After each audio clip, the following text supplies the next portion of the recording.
मैं संजीव क्वात्रा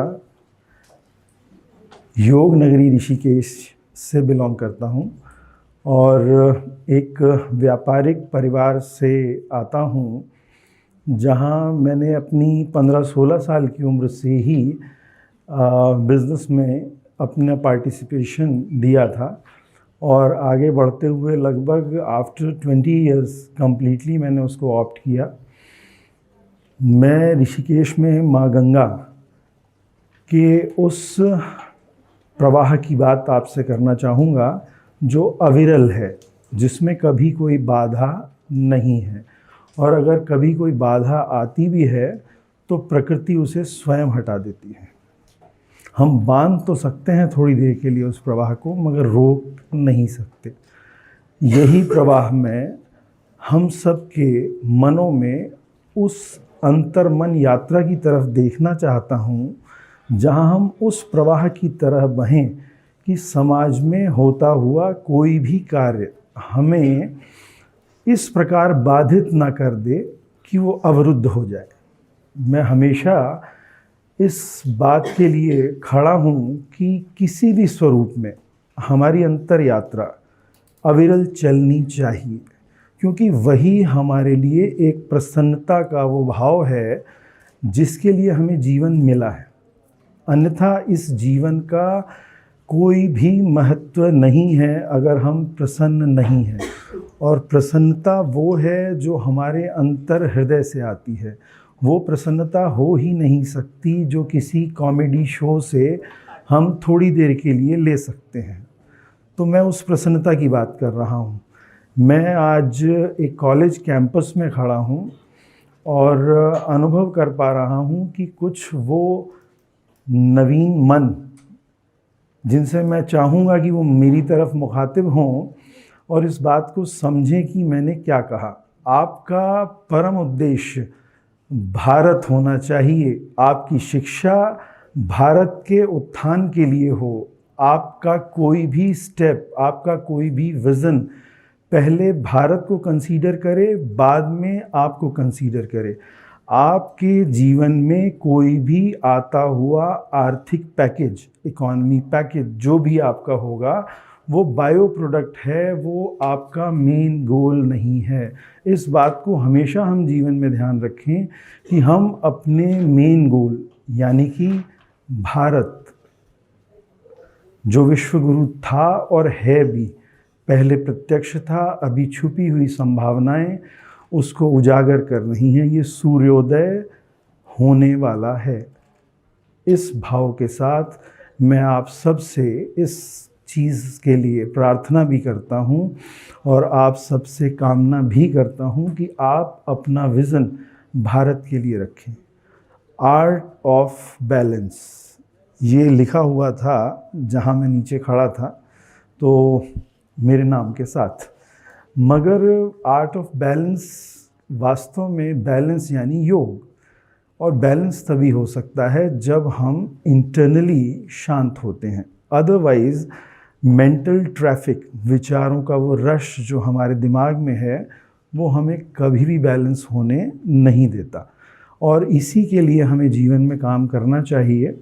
मैं जितने भी स्पीकर्स भी यहाँ मौजूद हैं उनसे भी प्रार्थना करूँगा कि हम जब भी कोई बात कर रहे हैं तो वो बात आ कहाँ से रही है, वो मन है कौन सा, ये कौन सी डिवाइस है जो हमारे अंदर लगी है जिसका प्रोडक्शन हम कह पा रहे हैं। ये मनों का वो व्यवहार है जो उस प्रकृति ने हमें उपहार स्वरूप दिया है कि हम कुछ कह पाते हैं, और हम कितना मधुर कह पाते हैं, कितना सत्य कह पाते हैं, ये हमारे मन की स्थिति पर निर्भर है। अगर हम धन की तरफ देख रहे हैं तो बोलते वक्त कहीं ना कहीं धन से रिलेटेड कनेक्ट ही निकल कर आने वाले हैं, और अगर हम उस समष्टि यानी कि उस चेतना के बारे में विचार रखते हैं तो उससे जुड़े हुए ही वक्तव्य निकल कर आने वाले हैं। साइंस का स्टूडेंट हर चीज़ को साइंस के नज़रिए से देखेगा, कॉमर्स का स्टूडेंट कॉमर्स के नज़रिए से देखेगा, जो होना चाहिए भी। मगर एक और उससे गहरी बात है जो ज़रूर होनी चाहिए, वो है हमारे मन की वास्तविक स्थिति। चाहे हम साइंस के स्टूडेंट हों या कॉमर्स के हों या आर्ट्स के हों, मगर हमारे मन की स्थिति वो होनी चाहिए जो सबको वेलकम करती हुई हो। हम कभी भी किसी को भी ना तो छोटा समझें ना बड़ा समझें। एक वृक्ष का हर पत्ता, हर पत्ती, हर शाखा, उसकी जड़ में भी बहुत सारे, जो भी वृक्ष जितना ऊपर से हमें विशाल दिखता है, मैं बड़े वृक्ष की बात कर रहा हूँ, वो जड़ों से भी उतना ही विशाल होता है। ये प्रकृति का नियम है कि विशालता को संभालने के लिए आधार भी विशाल चाहिए। तो अगर हम विचारों की उस विशालता की बात करें तो वो तभी संभल सकते हैं जब हम आंतरिक रूप से उतने सक्षम हों, उतने विशाल हों कि हम सबको अपने अंदर संभालें।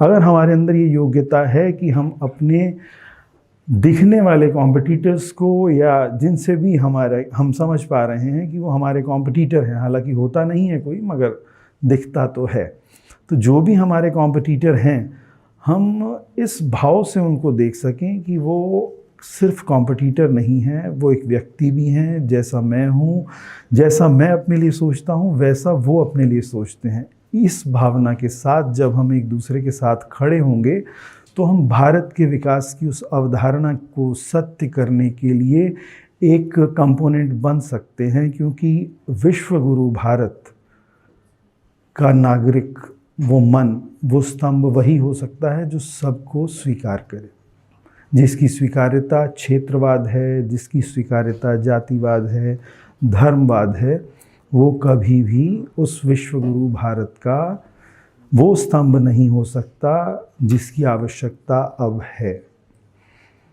और सबसे बड़ा धर्म मानव धर्म है, इससे बड़ा धर्म कोई नहीं है। जब हम एक मानव के लिए प्रेम के उस भाव को रखते हैं, वही वो धर्म है जो हमें वहाँ लेकर आता है जहाँ पर हम उस भावना से ओतप्रोत होते हैं। वो प्रेम रस कहते हैं उसको ना, एक दूसरे के प्रति इफेक्शन कहते हैं उसको। हम इतने इफेक्शनफुल हो जाते हैं कि उसके बाद हमें कष्ट महसूस होना बंद हो जाता है।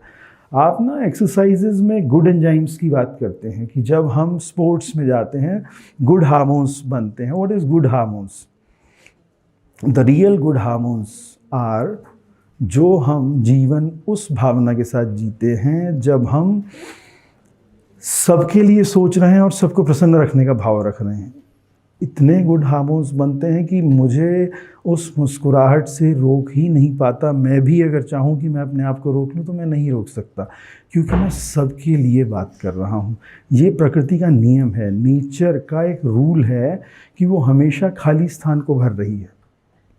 जल जहाँ पर कम है उसी तरफ दौड़ रहा है, जहाँ ज़्यादा है वहाँ से चलता है और उस तरफ दौड़ता है जहाँ कम है, और समुद्र में जाने के बाद वाष्पीकरण करके सबके लिए बन जाता है।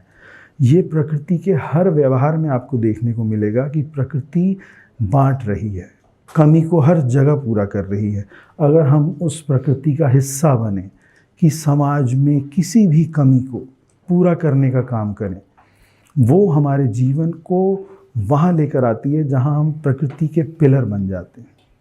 मैं भारत को उसी स्थिति में देखना चाहता हूँ जहाँ भारत वो पिलर बने, उन पिलर्स के साथ वो पिलर बने जो वर्ल्ड को इतनी स्थिरता प्रदान करे जो आज हमें लगता है कि मिसिंग है। हम कभी यूरोप के बारे में, कभी हम अलग अलग जगहों के बारे में अलग अलग स्टेटमेंट्स देते हैं, मगर ये बात समझने की है अपने जीवन में कि हर व्यक्ति ज़रूरी है, यूरोप भी ज़रूरी है, पश्चिम, उत्तर, दक्षिण, पूर्व सभी ज़रूरी हैं।